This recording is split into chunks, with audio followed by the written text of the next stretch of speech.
सब लोग मुट्ठी बंद करेंगे, हाथ ऊपर करेंगे और पूरे दिल से बोलेंगे, भारत माता की, भारत माता की, इनकलाब, इनकलाब, वंदे, वंदे।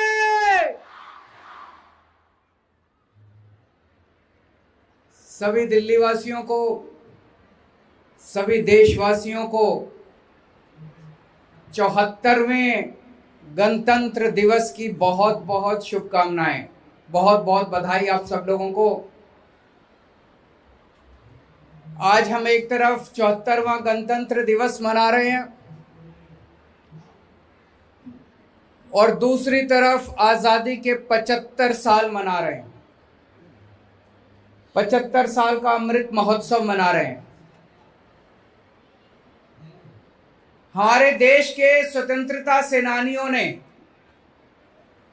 शहीद आजम भगत सिंह, सुभाष चंद्र बोस, राजगुरु, ढेरों नाम है, इन सब लोगों ने अपनी जान की बाजी लगा के देश को स्वाधीनता दिलाई थी, देश को आजादी दिलाई थी।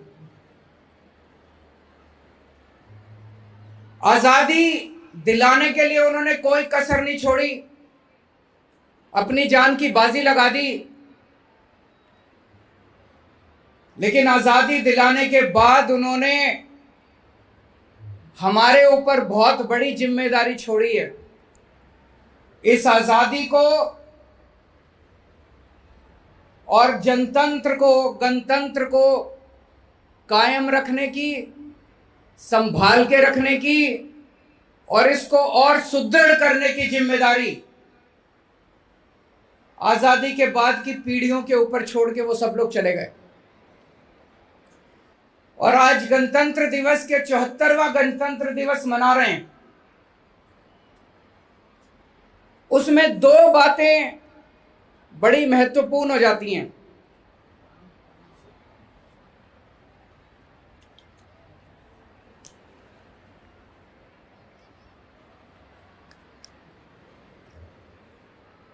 एक तरफ हम आजकल मीडिया में पढ़ते हैं, सोशल मीडिया में भी खूब देखते हैं, सुनते हैं कि हमारी सीमाओं के ऊपर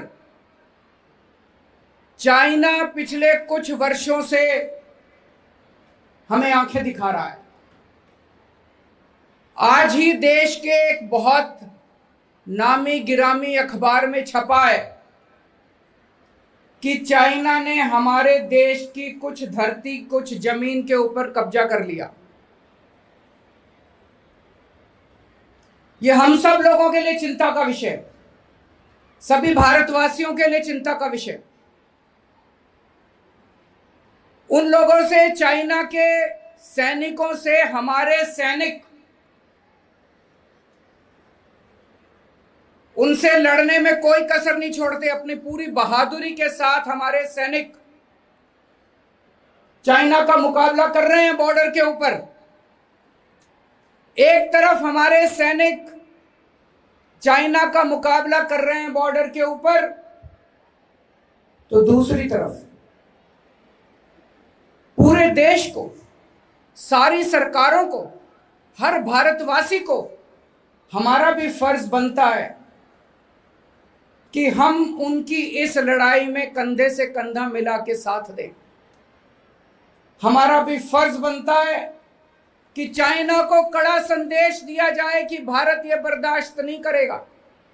हमारा भी यह फर्ज बनता है कि हम चाइना का बहिष्कार करें और उसको सख्त संदेश दें। लेकिन पिछले कुछ वर्षों में हमने क्या किया? एक तरफ चाइना हमें आंख दिखा रहा है, हमारी जमीन पे कब्जा कर रहा है, और दूसरी तरफ हम चाइना से अपना व्यापार बढ़ाते जा रहे हैं, बढ़ाते जा रहे हैं, बढ़ाते जा रहे हैं। 2020 में हम लोगों ने चाइना से $65 बिलियन का सामान खरीदा। $68 बिलियन का सामान खरीदा 2020 में, और 2021 में हमने $95 बिलियन का सामान खरीदा। 50% बढ़ा दिया।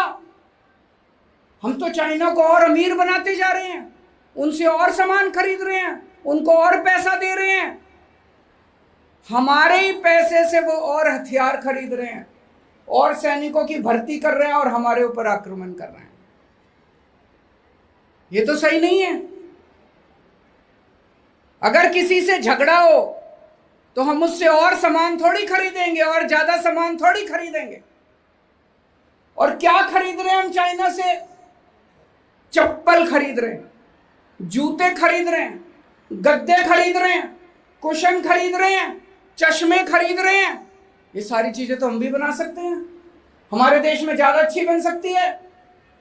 जितनी चप्पल हम, जूते, जितने गद्दे उनसे खरीदते हैं, कुशन खरीदते हैं, चश्मे खरीदते हैं, खिलौने खरीदते हैं, मूर्तियां खरीदते हैं, आप ये मान के चलो कि उतना ये सामान हमारे भारत में कम बनता है। अगर अपने भारत के अंदर हम ये सारा सामान क्यों नहीं बना सकते? बिल्कुल बना सकते हैं। हमारे भारत में क्या कमी है? चप्पलें खूब बनती हैं, और बननी चाहिए। गद्दे खूब बनते हैं, कुशन खूब बनते हैं, तकिए खूब बनते हैं, मूर्तियां खूब बनती हैं, खिलौने खूब बनते हैं। ये ऐसा सामान तो है नहीं कि हमने हमारे देश में क्यों नहीं बन सकते, खूब बन सकते हैं। और अगर हमारे देश में यह सारा सामान बनेगा, हमारे बच्चों को रोजगार मिलेगा, सरकार को टैक्स मिलेगा, हमारी अर्थव्यवस्था बढ़ेगी। हम अपना सारा काम एक तरह से अपने बच्चों की सारी नौकरियां, सारे रोजगार चाइना के लोगों को देते जा रहे हैं। अपने लोगों को अगर हम मौका दें, सारा देश मिलके, सारी सरकारें मिलके, अपने व्यापारियों को, अपने उद्योगपतियों को अगर मौका दें, सारी सुविधाएं दें, तो हम ये सारी चीजें अपने देश के अंदर बना सकते हैं, और अपने हजारों, लाखों, करोड़ों युवाओं को एक तरफ नौकरी मिलेगी, और चाइना को कड़ा संदेश जाएगा कि हमें तुम्हारे सामान की जरूरत नहीं है, ठीक हो जाओ, वरना तुम्हें हम मजा चखा सकते हैं। एक तरफ अपने ही देश के पिछले 4, 5, 6 सालों के अंदर 12 लाख व्यापारी, उद्योगपति अपना देश छोड़ के चले गए, भारत छोड़ के बाहर चले गए, अपनी व्यवस्था से परेशान होके, अपनी एजेंसी से परेशान होके। अपने व्यापारियों को, उद्योगपतियों को हमने इतना दुखी कर रखा है, इतने तंग आ चुके हैं अपने देश के अंदर व्यापारी और उद्योगपति के, अपने देश में धंधा करना मुश्किल हो गया। लोग छोड़ छोड़ के, भारत छोड़ छोड़ के जा रहे हैं। 12 लाख लोग पिछले 5 साल के अंदर भारत छोड़ के चले गए। अपने लोगों को, भारत के लोगों को तो हम बाहर भगा रहे हैं, और चाइना से सारा सामान इंपोर्ट कर रहे हैं। ऐसे देश कैसे तरक्की करेगा? भारत को आगे तो भारत के लोग ही ले जाएंगे। कोई बाहर से, अमेरिका से या चाइना से आके तो अपने देश को तरक्की नहीं कराएगा। अपने ही देश के लोग अपने ही देश की तरक्की करेंगे। अपने देश के लोगों को बाहर भेजने के लिए मजबूर करने की बजाय, ये समय है जब पूरी दुनिया में जितने भारत के लोग हैं, अपने देश के अंदर ऐसी व्यवस्था करें कि सारी दुनिया के भारत के लोग इंडिया आके और इंडिया की तरक्की करने लगे। दूसरी चीज, जैसा मैंने कहा कि आज गणतंत्र दिवस के अवसर पे 2 चीजों पे गौर करने की जरूरत है। हमारे स्वतंत्रता सेनानियों ने जान की बाजी लगा के एक तरफ देश को आजाद कराया, अंग्रेजों को, विदेशियों को खदेड़ के बाहर भेज दिया, और दूसरी तरफ जनतंत्र की स्थापना की हमारी सरकार। हम भारत के लोग, हमने संविधान बनाया है, ये देश हमारा, ये देश भारत के लोगों का है। जनतंत्र की स्थापना की 26 जनवरी 1950 को, लेकिन पिछले कुछ वर्षों के अंदर हम देख रहे हैं इसके ऊपर भी थोड़ी थोड़ी आंच आने लगी है। जनता सुप्रीम है, 130 करोड़ भारत के लोग सुप्रीम है, इनके ऊपर कोई नहीं है। जनता की चुनी हुई सरकारें सुप्रीम है।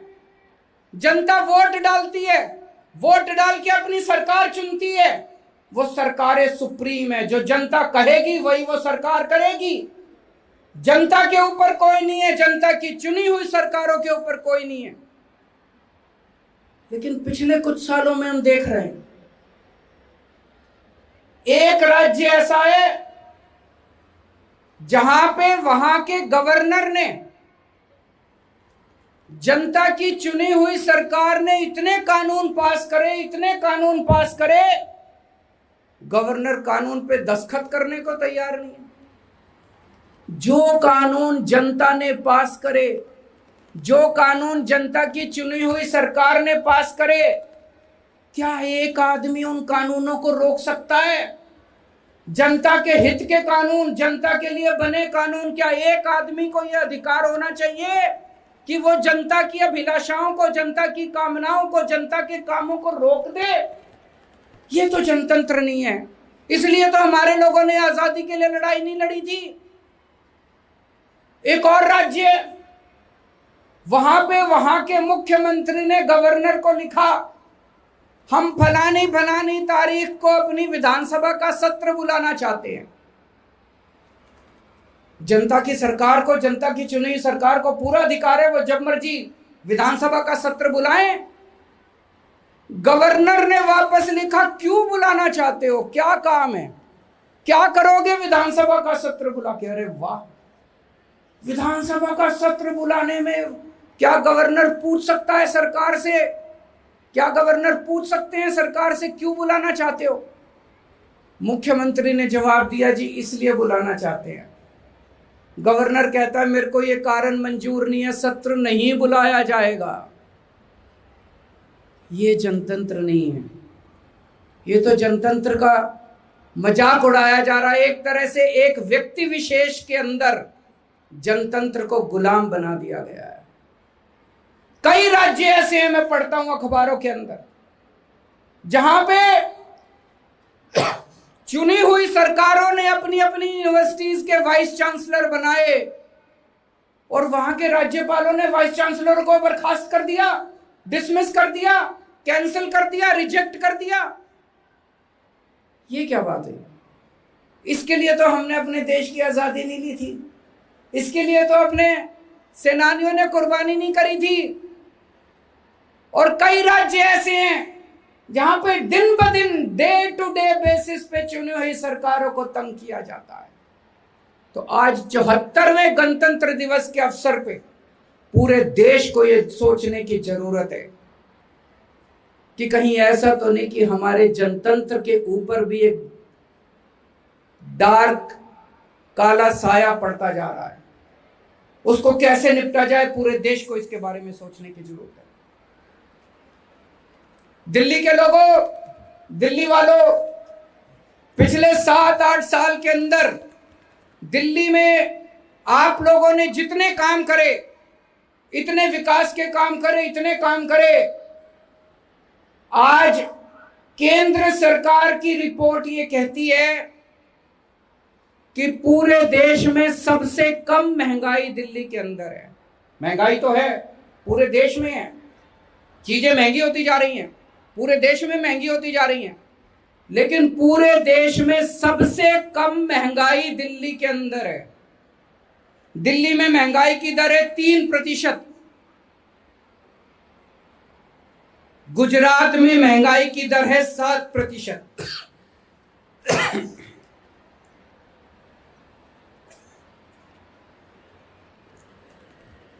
हरियाणा में महंगाई की दर है 7.8%, 2.5 गुना दिल्ली से ज्यादा महंगाई है हरियाणा में। मध्य प्रदेश में 7.5%, मध्य प्रदेश में भी दिल्ली से 2.5 गुना ज्यादा महंगाई है। अगर कोई चीज दिल्ली में 100 रुपए की बिकती है तो हरियाणा में और मध्य प्रदेश में 250 रुपए की बिकती है। उत्तर प्रदेश में 6.8%। पूरे देश में आज पूरे देश में सबसे सस्ती चीजें दिल्ली में, सबसे कम महंगाई दिल्ली में। क्यों? आज दिल्ली में बिजली मुफ्त है, आज दिल्ली में पानी मुफ्त है, आज दिल्ली में शानदार सरकारी स्कूल हैं और सरकारी स्कूलों में सारी शिक्षा मुफ्त है। आज दिल्ली में सारी सरकार स्वास्थ्य सेवाएं मुफ्त है। आपको कितनी भी बड़ी बीमारी हो जाए, सरकारी अस्पताल में चले जाओ, सारा इलाज, सारे टेस्ट, सारी दवाइयां, सारे ऑपरेशन सब कुछ मुफ्त है। महिलाओं के लिए बसों का सफर मुफ्त है, तीर्थ यात्रा मुफ्त है, बुजुर्गों को तीर्थ यात्रा करा के लाते हैं, तीर्थ यात्रा मुफ्त है, राशन मुफ्त है। तो खाने की, बिजली, पानी, शिक्षा, स्वास्थ्य, बसों का सफर और तीर्थ यात्रा, ये सारी चीजें दिल्ली में मुफ्त हैं, जिसकी वजह से आज सबसे कम महंगाई दिल्ली के अंदर है। दोस्तों, मेरी केंद्र सरकार से एक अपील है, और इसको ये माना जाए कि शायद पूरे देश के लोगों की अपील है। पिछले एक साल के अंदर कई सारी खाने पीने की चीजें, जैसे दही, दूध और भी बहुत सारी खाने पीने की चीजें, गेहूं, इन चीजों के ऊपर जीएसटी लगा दिया गया। इनके ऊपर जीएसटी लगाने से ये सारी खाने पीने की चीजें बहुत महंगी हो गई। एक आम आदमी के लिए आज अपना घर का खर्चा चलाना मुश्किल होता जा रहा है। पहले इन चीजों के ऊपर जीएसटी नहीं होता था, अब जीएसटी लगने की वजह से ये सारी चीजें महंगी हो गई हैं। मुझे पूरी उम्मीद है कि केंद्र सरकार इन सब चीजों से जीएसटी हटा के और देश के लोगों को बहुत बड़ी राहत देगी, महंगाई से राहत देगी।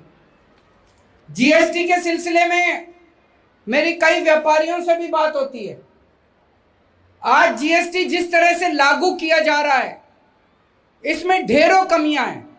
हमारे देश का व्यापारी टैक्स देना चाहता है, 99% से ज्यादा व्यापारी टैक्स देना चाहते हैं, ईमानदारी से काम करना चाहते हैं, ईमानदारी से टैक्स देना चाहते हैं। लेकिन इतनी कठिन, इतनी जटिल व्यवस्था हम लोगों ने बना दी कि कई बार न चाहते हुए भी व्यापारी को थोड़ा सा उल्टा सीधा करना पड़ता है। हमें ईमानदार व्यापारियों की मदद करनी चाहिए। पूरे जीएसटी के सिस्टम को सिंप्लीफाई करने की जरूरत है, सिंपल बनाने की जरूरत है, ताकि व्यापारी इजी, आसानी से जीएसटी दे सकें और जीएसटी प्रणाली को लागू कर सकें। अभी 3-4 दिन पहले मैं तेलंगाना गया था। तेलंगाना के मुख्यमंत्री ने बुलाया था, वहां पे 4 मुख्यमंत्री आए थे।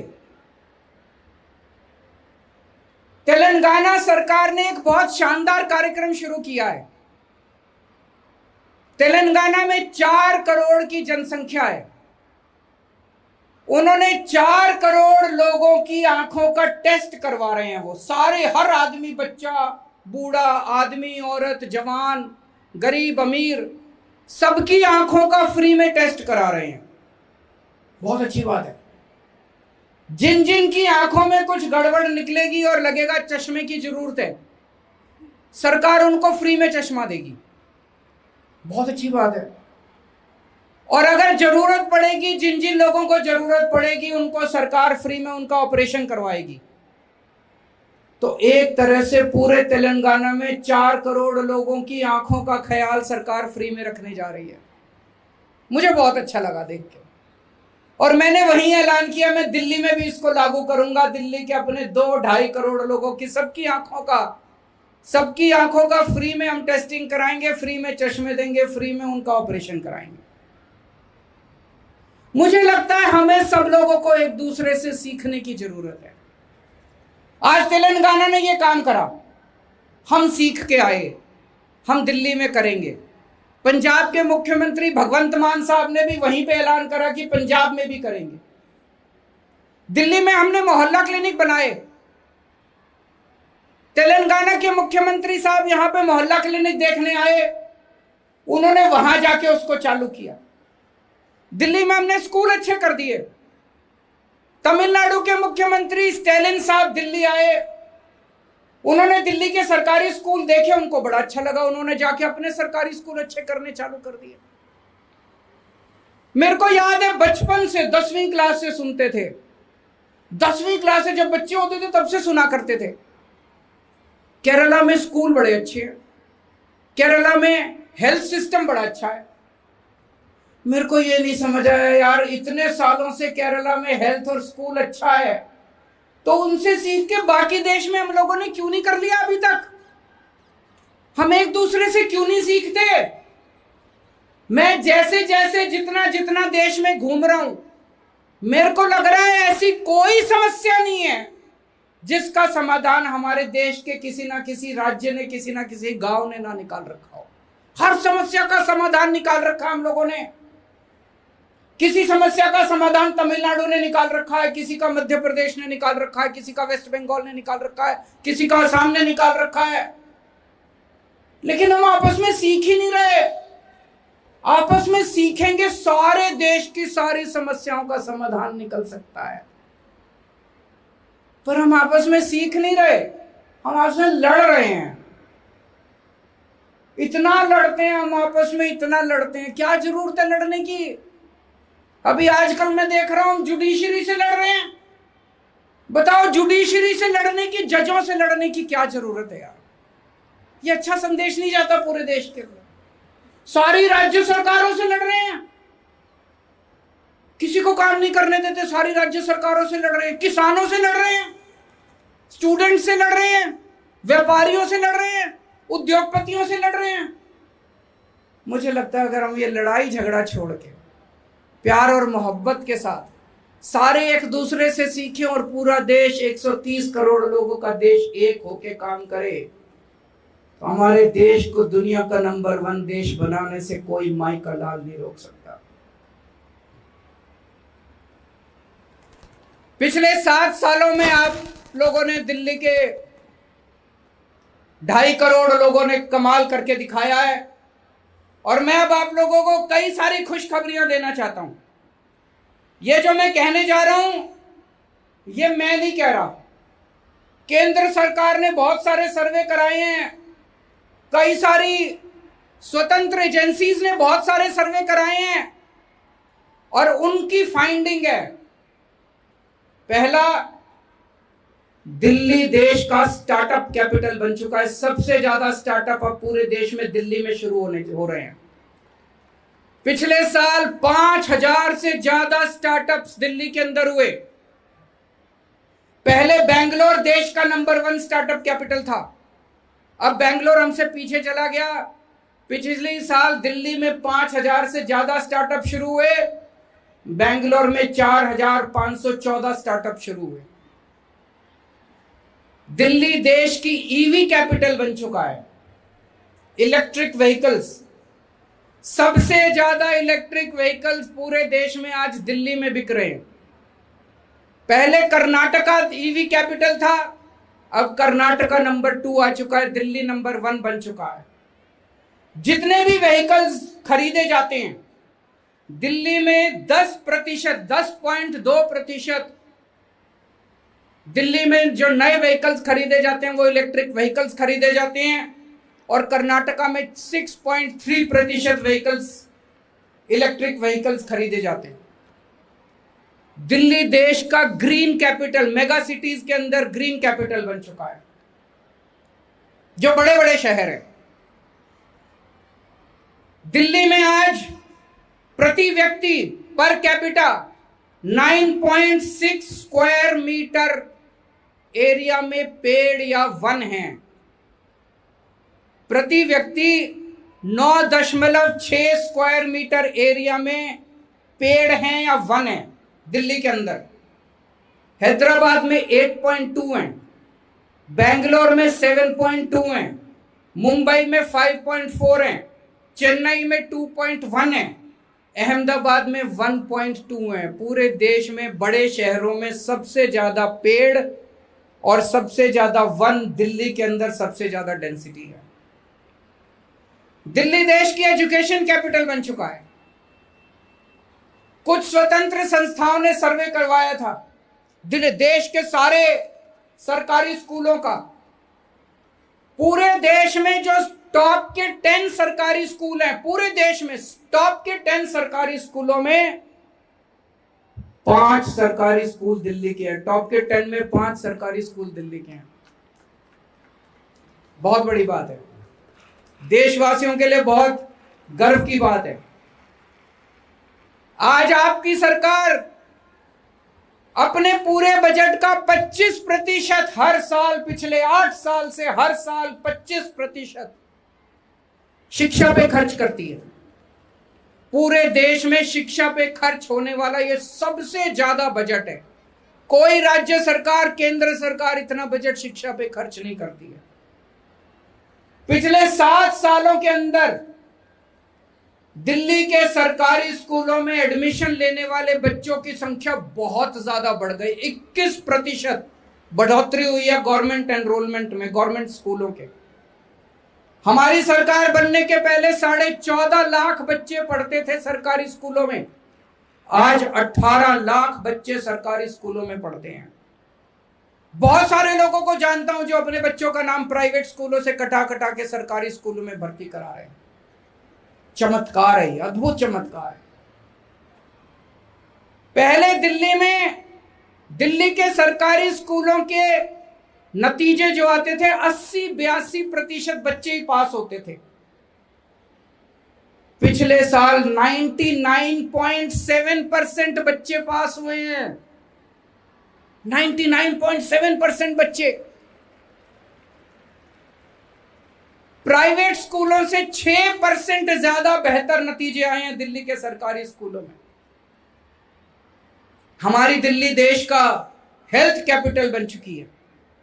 सबसे ज्यादा डॉक्टर आज दिल्ली के अंदर हैं। केवल अपने देश के अंदर नहीं, दुनिया में भी सबसे ज्यादा डॉक्टर आज दिल्ली के अंदर हैं। दिल्ली में 1000 लोगों पे 3 डॉक्टर हैं। ये अमेरिका से ज्यादा है, इंग्लैंड से भी ज्यादा है, कनाडा से भी ज्यादा है, जापान से भी ज्यादा है। वहां पे 2.5 के नीचे नीचे हमारे 3 से ज्यादा डॉक्टर है प्रति 1000। हमने बड़े बड़े देशों को, दिल्ली के लोगों ने बड़े बड़े देशों को भी पीछे छोड़ दिया। आज पूरी दुनिया में सबसे ज्यादा सीसीटीवी कैमरे दिल्ली के अंदर लगे हैं, सबसे ज्यादा। पिछले कुछ सालों में आपकी सरकार ने 2.5 लाख सीसीटीवी कैमरे लगवाए थे। आज दिल्ली में प्रति स्क्वायर माइल 1826 सीसीटीवी कैमरे हैं। ये लंदन से ज्यादा है, सिंगापुर से ज्यादा है, पेरिस से ज्यादा है, न्यूयॉर्क से ज्यादा है, वॉशिंगटन से ज्यादा है। बड़े बड़े देशों को पीछे छोड़ दिया आपकी दिल्ली में। जब मैं छोटा बच्चा था, एक पिक्चर आई थी उन दिनों में, उसमें एक गाना था, इसको हराया तो क्या किया, उसको हराया तो क्या किया, दारा सिंह को हराओ तो जाने। मतलब कि ऐरे गैरों को हराने से क्या फायदा, बड़े बड़ों को हराओ तो जाने। आज आपकी दिल्ली अमेरिका को पीछे छोड़ रही है, लंदन को पीछे छोड़ रही है, सिंगापुर को पीछे छोड़ रही है, न्यूयॉर्क को पीछे छोड़ रही है, वॉशिंगटन, बड़े बड़े देशों को पीछे छोड़ती जा रही है आपकी दिल्ली। भगवान करे हमारी दिल्ली ऐसे ही तरक्की करती रहे, हमारा देश तरक्की करे और हम सब 130 करोड़ भारतवासी मिलके एक साथ अपने देश को आगे ले जाएं। एक बार फिर से आप सब लोगों को गणतंत्र दिवस की बहुत बहुत शुभकामनाएं, बहुत बहुत बधाई। भारत माता की।